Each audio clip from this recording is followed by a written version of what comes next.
ஓம் சாந்தி. 24/11/2025.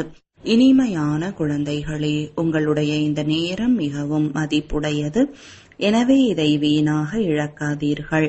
பாத்திரம் அறிந்து தானம் அளியுங்கள். கேள்வி: குணங்களின் தாரணை ஆகிக் கொண்டே இருக்க வேண்டும் மற்றும் நடத்தை திருந்திக் கொண்டே இருக்க வேண்டும் என்றால் அதற்கான சுலபமான விதி என்ன? பதில்: பாபா புரிய வைப்பதை மற்றவர்களுக்கு புரிய வையுங்கள். ஞான செல்வத்தை தானம் செய்யுங்கள். அப்பொழுது குணங்களின் தாரணை கூட இயல்பாக ஆகிக் கொண்டே செல்லும் பழக்கம் ஏற்பட்டுவிடும்.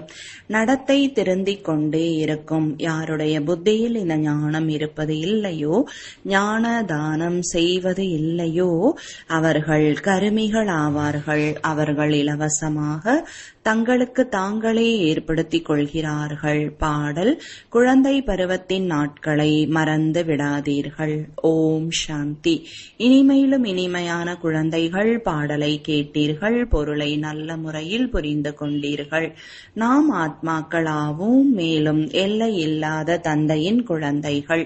இதை மறந்து விடாதீர்கள். அப்பொழுதுதான் தந்தையின் நினைவில் மகிழ்ச்சியாக இருப்பீர்கள். அவ்வப்பொழுது நினைவு மறந்தவுடன் துக்கப்பட்டு விடுகிறீர்கள். இப்பொழுது உயிருடன் இருக்கிறீர்கள், உடனே இறந்தும் விடுகிறீர்கள். அதாவது எல்லை இல்லாத தந்தையினுடையவராக ஆகிறீர்கள். உடனே உலகிய குடும்பத்தின் பக்கம் சென்று விடுகிறீர்கள். எனவே இன்று சிரிக்கிறீர்கள், நாளை அழுது கொண்டு இருக்காதீர்கள் என்று தந்தை கூறுகிறார். இதுதான் பாடலின் பொருளாகிறது. பெரும்பாலும் மனிதர்கள் அமைதிக்காக மோதிக்கொண்டு இருக்கிறார்கள் என்பதை குழந்தைகளாகிய நீங்கள் அறிந்துள்ளீர்கள். தீர்த்த யாத்திரையில் செல்கிறார்கள். இதுபோல அடி வாங்குவதால் ஒன்றும் அமைதி கிடைக்கும் என்பது அல்ல. இது ஒரே ஒரு சங்கம யுகம். இப்பொழுதுதான் தந்தை வந்து புரிய வைக்கிறார். முதலில் தன்னை கண்டறிந்து கொள்ளுங்கள். ஆத்மா அமைதியின் வடிவமாக இருக்கிறது. இருப்பதற்கான இடம் சாந்தி தாமம். இங்கு வரும் பொழுது கர்மம் செய்ய வேண்டியுள்ளது. தங்களுடைய சாந்தி தாமத்தில் இருக்கும் பொழுது அமைதி இருக்கும். சத்தியுகத்தில் கூட அமைதி இருக்கும், சுகமும் இருக்கும், அமைதியும் இருக்கும். சாந்தி தாமத்தை சுகதாமம் என்று கூற மாட்டார்கள். எங்கு சுகம் இருக்கிறதோ அதை சுகதாமம் என்றும், துக்கம் இருக்கும் இடத்தை துக்கதாமம் என்றும் சொல்வார்கள். இந்த எல்லா விஷயங்களையும் நீங்கள் புரிந்து கொண்டிருக்கிறீர்கள். இவை அனைத்தும் ஒருவருக்கு நேரடியாக தான் புரிய வைக்கப்படுகிறது. கண்காட்சியில் உள்ளே நுழையும் பொழுது முதலில் தந்தையின் அறிமுகத்தை தான் கொடுக்க வேண்டும். ஆத்மாக்களின் தந்தை ஒரே ஒருவர்தான் என்று புரிய வைக்கப்படுகிறது. அவர் கீதையின் பகவான். மற்றது அனைவரும் ஆத்மாக்கள். ஆத்மா ஷரீரத்தை விடுகிறது மற்றும் எடுக்கிறது. ஷரீரத்தின் பெயர்தான் மாறுகிறது, ஆத்மாவின் பெயர் மாறுவது இல்லை. எனவே எல்லை இல்லாத தந்தையிடமிருந்துதான் சுகத்தின் ஆஸ்தி கிடைக்கிறது என்பதை குழந்தைகளாகிய நீங்கள் புரிய வைக்க முடியும். தந்தை சுகமான உலகை உருவாக்கி கொண்டிருக்கிறார். துக்கமான உலகை படைப்பார் என்று இல்லை. பாரதத்தில் லக்ஷ்மி நாராயணருடைய ராஜ்யம் இருந்தது. சுகமான ஆஸ்தி கிடைக்கிறது என்று கூறுங்கள். ஒருவேளை அவர்கள் இதுவோ உங்களுடைய கற்பனை என்று கூறினார்கள் என்றால் உடனடியாக விட்டுவிட வேண்டும். கற்பனை என்று நினைப்பவர்கள் ஒன்றையும் புரிந்து கொள்ள மாட்டார்கள். உங்களுடைய இந்த நேரம் மிகவும் மதிப்பு வாய்ந்தது. இந்த முழு உலகத்தில் உங்களுடையதை போல மதிப்பு வாய்ந்த நேரம் வேறு யாருக்கும் கிடையாது. மிக பெரிய மனிதர்களுடைய நேரம் மதிப்பு வாய்ந்தது. தந்தையின் நேரம் எவ்வளவு மதிப்பு வாய்ந்தது! தந்தை புரிய வைத்து நம்மை எப்படியாக ஆக்குகிறார். எனவே நீங்கள் உங்களுடைய மதிப்பு வாய்ந்த நேரத்தை இழக்காதீர்கள் என தந்தை குழந்தைகளுக்கு கூறுகிறார். ஞானத்தை தகுதி வாய்ந்த பாத்திரத்திற்கு தான் கொடுக்க வேண்டும். பாத்திரம் அறிந்து புரிய வைக்க வேண்டும். அனைத்து குழந்தைகளும் புரிந்து கொள்ள முடியாது. புரிந்து கொள்ளும் அளவிற்கு புத்தி இல்லை. முதலில் தந்தையின் அறிமுகத்தை கொடுக்க வேண்டும். ஆத்மாக்களாகிய நமது தந்தை சிவன் என்பதை புரிந்து கொள்ளாத வரை எதுவும் புரிய வைக்க முடியாது. மிகவும் அன்புடன் பணிவுடன் புரிய வைத்து அனுப்பிவிட வேண்டும். ஏனென்றால் அசுர சம்பிரதாயத்தை சார்ந்தவர்கள் சண்டையிடுவதற்கு தாமதிக்க மாட்டார்கள். அரசாங்கம் மாணவர்களை மிகவும் புகழ்கிறது. அவர்களுக்காக எவ்வளவு ஏற்பாடுகள் செய்கிறது. கல்லூரி மாணவர்கள்தான் முதலில் கல்லால் அடிக்க ஆரம்பிக்கிறார்கள். ஆவேசம் இருக்கிறது அல்லவா? முதியோர்கள் அல்லது தாய்மார்கள் அவ்வளவு பலத்துடன் கல்லால் அடிக்க இயலாது.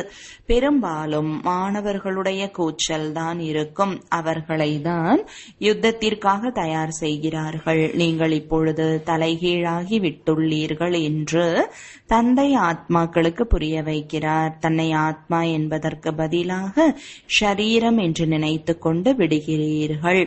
இப்பொழுது தந்தை உங்களை நேரானவர்களாக மாற்றிக்கொண்டிருக்கிறார். எவ்வளவு இரவுக்கும் பகலுக்கும் இடையேயான வித்தியாசம்!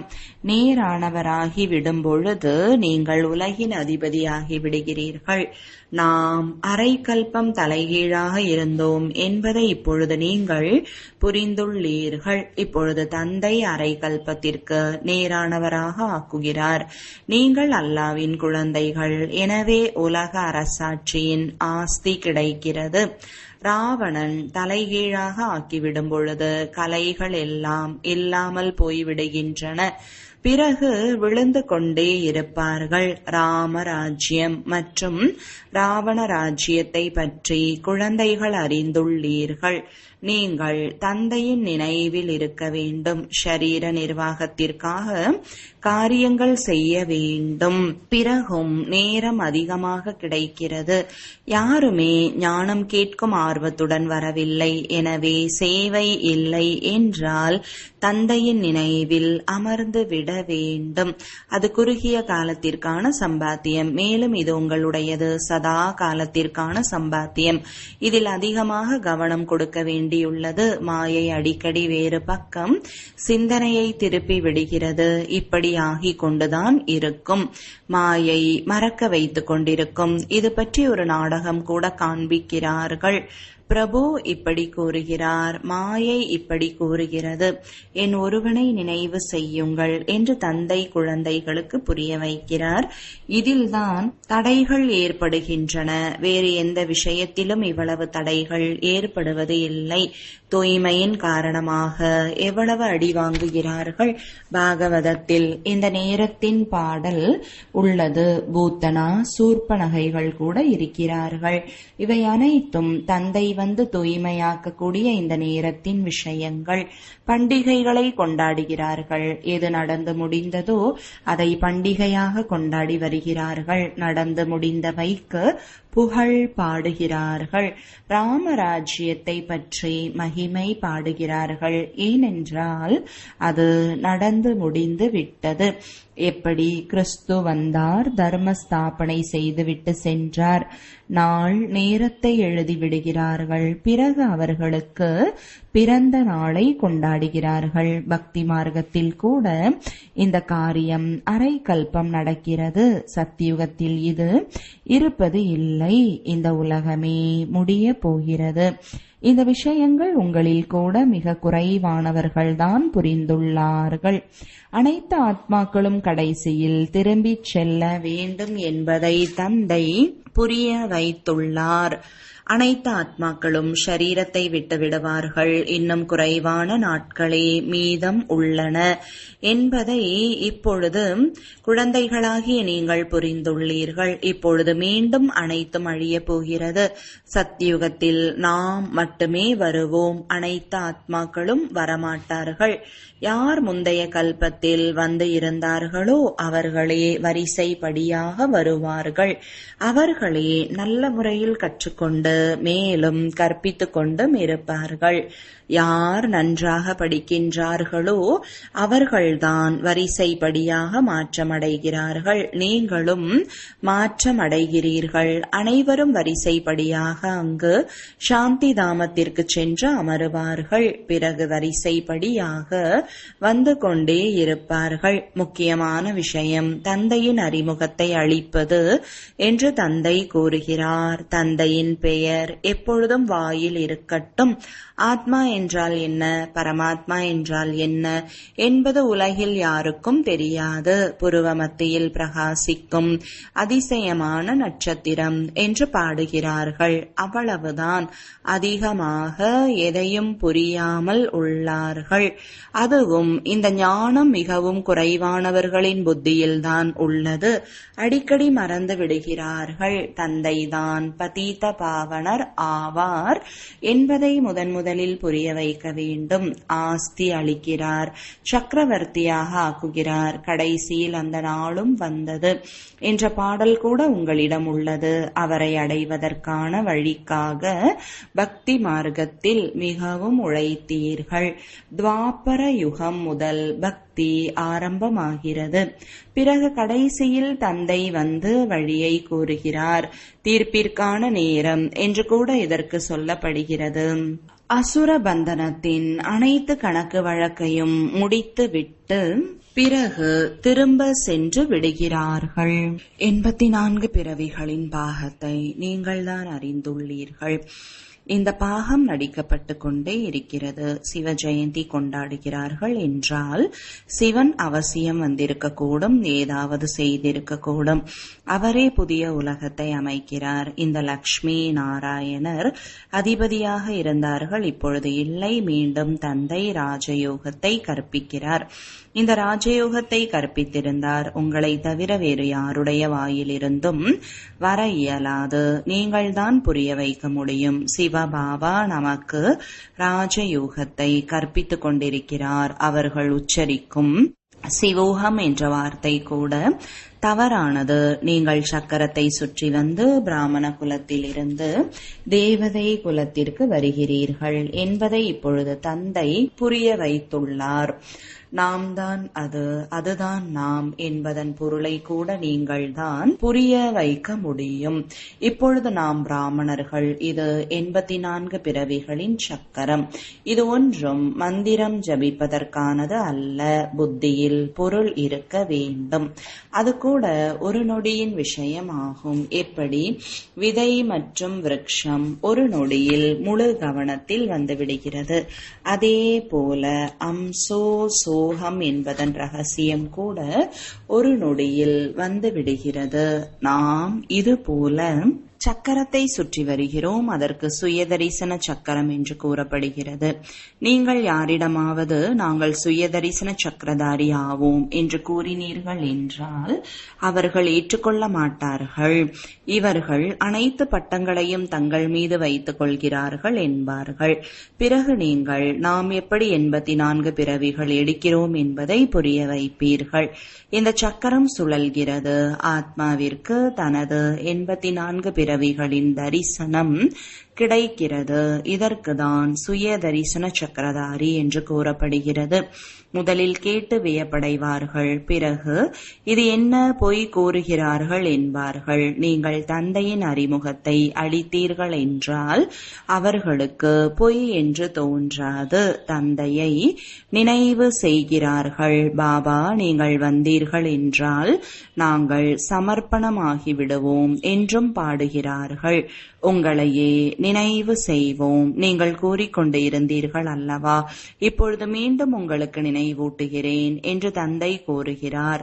பற்றை வென்று விடுங்கள். இந்த தேகத்தில் இருக்கும் பற்றின் மீது வெற்றி அடைந்து விடுங்கள். தன்னை ஆத்மா என்று உணர்ந்து என்னை நினைவு செய்தீர்கள் என்றால் உங்கள் பாவங்கள் அழிந்துவிடும். இந்த இனிமையான விஷயம் அனைவருக்கும் பிடித்து போய்விடும். தந்தையின் அறிமுகம் இல்லை என்றால் பிறகு தந்தையின் அறிமுகம் இல்லை என்றால் பிறகு ஏதாவது ஒரு விஷயத்தில் சந்தேகத்தை எழுப்பிக் கொண்டே இருப்பார்கள். எனவே முதலில் 2-3 படங்களை முன்னால் வைத்து விடுங்கள். அதில் தந்தையின் அறிமுகம் இருக்க வேண்டும். தந்தையின் அறிமுகம் கிடைத்து விடுவதால் ஆஸ்தியும் கிடைத்துவிடும். நான் உங்களை ராஜாக்களுக்கெல்லாம் ராஜாவாக ஆக்குகிறேன் என்று தந்தை கூறுகிறார். இந்த படத்தை தயாரியுங்கள். இரட்டை கிரீடம் அணிந்த ராஜாக்களுக்கு முன்னால் ஒற்றை கிரீடம் அணிந்தவர்கள் தலை வணங்குகிறார்கள். நீங்களே பூஜைக்கு உரியவர்கள், நீங்களே பூஜாரி என்பதை பற்றிய ரகசியத்தை கூட புரிந்து கொண்டு விட வேண்டும். முதலில் தந்தையின் பூஜை செய்கிறார்கள், பிறகு தங்களுடைய படங்களுக்கு முன்பு அமர்ந்து பூஜை செய்கிறார்கள். யார் தூய்மையாக வாழ்ந்து சென்றுள்ளார்களோ அவர்களுடைய படங்களை வைத்து பூஜிக்கிறார்கள். இதுவும் உங்களுக்கு இப்பொழுது ஞானம் கிடைத்துள்ளது. இதற்கு முன்பு நீங்களே பூஜைக்கு உரியவர், நீங்களே பூஜாரி என்று பகவானுக்கு கூறிக்கொண்டு இருந்தீர்கள். நீங்கள் தான் இந்த சக்கரத்தில் வருகிறீர்கள் என்று இப்பொழுது உங்களுக்கு புரிய வைக்கப்பட்டுள்ளது. புத்தியில் இந்த ஞானம் எப்பொழுதும் இருக்கிறது. பிறகு புரிய வைக்க வேண்டும். செல்வம் கொடுக்க கொடுக்க குறையாது. யார் செல்வத்தை தானம் செய்வது இல்லையோ அவர்களை கருமி என்று கூறுவார்கள். தந்தை புரிய வைத்ததை பிறகு மற்றவர்களுக்கு புரிய வைக்க வேண்டும். புரிய வைக்கவில்லை என்றால் வீணாக தங்களுக்கு நஷ்டத்தை ஏற்படுத்திக் கொள்வீர்கள். குணங்கள் தாரணை ஆகாது, நடத்தையே அவ்வாறு ஆகிவிடும். ஒவ்வொருவரும் தங்களை புரிந்து கொள்ள முடியும் அல்லவா? உங்களுக்கு இப்பொழுது அறிவு கிடைத்துள்ளது. மற்றவர்கள் அனைவருமே அறிவற்றவர்களாக இருக்கிறார்கள். நீங்கள் அனைத்தையும் அறிந்துள்ளீர்கள். இந்த பக்கம் இருப்பது தெய்வீக சம்பிரதாயம், அந்த பக்கம் அசுர சம்பிரதாயம் என்று தந்தை கூறுகிறார். இப்பொழுது நாம் சங்கம யுகத்தில் இருக்கிறோம் என்பதை புத்தி மூலம் அறிந்துள்ளீர்கள். ஒரே வீட்டில் ஒருவர் சங்கம யுகத்தை சார்ந்தவர், மற்றொருவர் கலியுகத்தை சார்ந்தவர். இருவரும் சேர்ந்திருக்கிறார்கள். பிறகு அன்னமாக ஆக தகுதியில்லை என்று பார்க்கப்படும் பொழுது யுக்திகள் கையாளப்படுகிறது. இல்லை என்றால் தடைகளை ஏற்படுத்திக் கொண்டே இருப்பார்கள். தனக்கு சமமாக ஆக்குவதற்கான முயற்சியை செய்ய வேண்டும். இல்லை என்றால் தொல்லைப்படுத்திக் கொண்டே இருப்பார்கள். பிறகு யுக்தியுடன் ஒதுக்க வேண்டி இருக்கும். தடைகள் ஏற்படும். இப்பேற்பட்ட ஞானத்தை நீங்கள் தான் அளிக்கிறீர்கள். மிக இனிமையாக ஆக வேண்டியுள்ளது. பற்றை வென்றவராக ஆக வேண்டியுள்ளது. ஒரு விகாரத்தை விட்டார்கள் என்றால் மற்ற விகாரங்கள் குழப்பத்தை உண்டு பண்ணுகின்றன. எதுவெல்லாம் நடக்கிறதோ அது முந்தைய கல்பத்தை போல என்று புரியப்படுகிறது. இவ்வாறு நினைத்து அமைதியாக இருக்க வேண்டியுள்ளது. விதிக்கப்பட்டது என்று புரிந்து கொள்ளப்படுகிறது. நல்ல நல்ல புரிய வைக்கக்கூடிய குழந்தைகள் கூட விழுந்து விடுகிறார்கள். மிகவும் பலத்த அடி வாங்கி விடுகிறார்கள். பிறகு முந்தைய கல்பத்திலும் அடி வாங்கி இருக்கக்கூடும் என்று கூறப்படுகிறது. ஒவ்வொருவரும் அவரவருக்குள் புரிந்து கொள்ள முடியும். பாபா, நான் கோபத்தில் வந்துவிட்டேன், இன்னாரை அடித்து விட்டேன், இந்த தவறு ஆகிவிட்டது, கூடுமானவரை கட்டுப்படுத்துங்கள் என்று தந்தை புரிய வைக்கிறார். மனிதர்கள் எப்படியெல்லாம் இருக்கிறார்கள், அபலைகள் மீது எவ்வளவு கொடுமை நடக்கிறது. ஆண்கள் பலசாலிகளாக இருக்கிறார்கள், பெண்கள் பலமற்றவர்களாக இருப்பார்கள். தந்தை பிறகு உங்களுக்கு இந்த மறைமுகமான யுத்தத்தை கற்பிக்கிறார். அதன் மூலம் நீங்கள் ராவணன் மீது வெற்றி அடைகிறீர்கள். இந்த யுத்தம் யாருடைய புத்தியிலும் இல்லை. உங்களில் கூட புரிந்து கொள்ளக்கூடியவர்கள் வரிசைப்படியாக இருக்கிறீர்கள். இது முற்றிலும் புதிய விஷயம். இப்பொழுது நீங்கள் சுகதாமத்திற்காக கற்றுக்கொண்டிருக்கிறீர்கள். இது கூட இப்பொழுது நினைவில் இருக்கிறது, பிறகு மறந்து போய்விடும். முக்கியமான விஷயமே நினைவு யாத்திரைதான். நினைவினால் நாம் தூய்மை ஆகிவிடுவோம். நல்லது. இனிமையிலும் இனிமையான காணாமல் போய் வெகு காலம் கழித்து கண்டெடுக்கப்பட்ட குழந்தைகளுக்கு தாயும் தந்தையுமான பாப்தாதாவின் அன்பு நினைவுகள் மற்றும் காலை வணக்கங்கள். ஆன்மீக குழந்தைகளுக்கு ஆன்மீக தந்தையின் வணக்கங்கள். ஆன்மீக தந்தைக்கு ஆன்மீக குழந்தைகளின் அன்பு நினைவுகளும் வணக்கங்களும். தாரணைக்கான முக்கிய சாரம் முதலாவது, எதெல்லாம் நடக்கிறதோ அது விதிக்கப்பட்டது என்று உணர்ந்து அமைதி அமைதியாக இருக்க வேண்டும். கோபப்படக்கூடாது. கூடுமானவரை தங்களை தாங்களே கட்டுப்படுத்திக் கொள்ள வேண்டும். யுக்திகளை கையாண்டு தனக்கு சமமாக ஆக்கும் முயற்சி செய்ய வேண்டும். இரண்டாவது, மிகவும் அன்புடனும் பணிவுடனும் அனைவருக்கும் தந்தையின் அறிமுகத்தை கொடுக்க வேண்டும். தன்னை ஆத்மா என்று உணர்ந்து என்னை நினைவு செய்யுங்கள். இந்த தேகத்திலிருந்து பற்றை நீக்கியவராக ஆகிவிடுங்கள் என்று தந்தை கூறுகிறார் என்ற இதே இனிமையிலும் இனிமையான விஷயங்களை அனைவருக்கும் கூறுங்கள். வரதானம்: ஒவ்வொரு ஆத்மாவையும் அலைவதிலிருந்தும் ஏழ்மையிலிருந்தும் காப்பாற்ற கைமாறு கருதாமல் இரக்கம் கொள்பவர் ஆகுக. விளக்கம்: கைமாறு கருதாமல் இரக்கம் கொள்ளும் குழந்தைகளின் இரக்க எண்ணத்தால் பிற ஆத்மாக்களுக்கு அவர்களின் ஆன்மீக வடிவமும் ஆத்மாவின் இலக்கும் ஒரு நொடியில் நினைவில் வந்துவிடும். அவர்களது இரக்கமான எண்ணத்தால் ஏழைகளுக்கு அனைத்து பொக்கிஷங்களின் பொலிவு தென்படும். அலைந்து கொண்டிருக்கும் ஆத்மாக்களுக்கு முக்தி, ஜீவன் முக்திக்கான இலக்கு எதிரில் தென்படும். அவர்கள் அனைவரது துயரத்தையும் களைந்து சுகம் தருபவராக நடந்து கொள்வார்கள். துக்கப்படுபவர்களை சுகமாக மாற்றும் யுக்தி எப்பொழுதும் அவர்களிடம் மந்திர சாவியாக வைத்திருப்பார்கள். ஸ்லோகன்: சேவாதாரியாகி தன்னலமில்லாத சேவை செய்யுங்கள். அப்பொழுது சேவைக்கான பலன் கிடைத்தே தீரும். அவ்யக்த குறிப்பு: அஷரீரி மற்றும் விதேகி நிலையின் பயிற்சியை அதிகரியுங்கள். இறுதி நேரத்தில் அனைத்து தத்துவங்களும் நன்றாகவே அசைக்க முற்படும். ஆனால் விதேகி நிலையின் பயிற்சி பெற்ற ஆத்மாக்கள் ஆடாமல் அசையாமல் மதிப்புடன் தேர்ச்சி பெறுவார்கள்.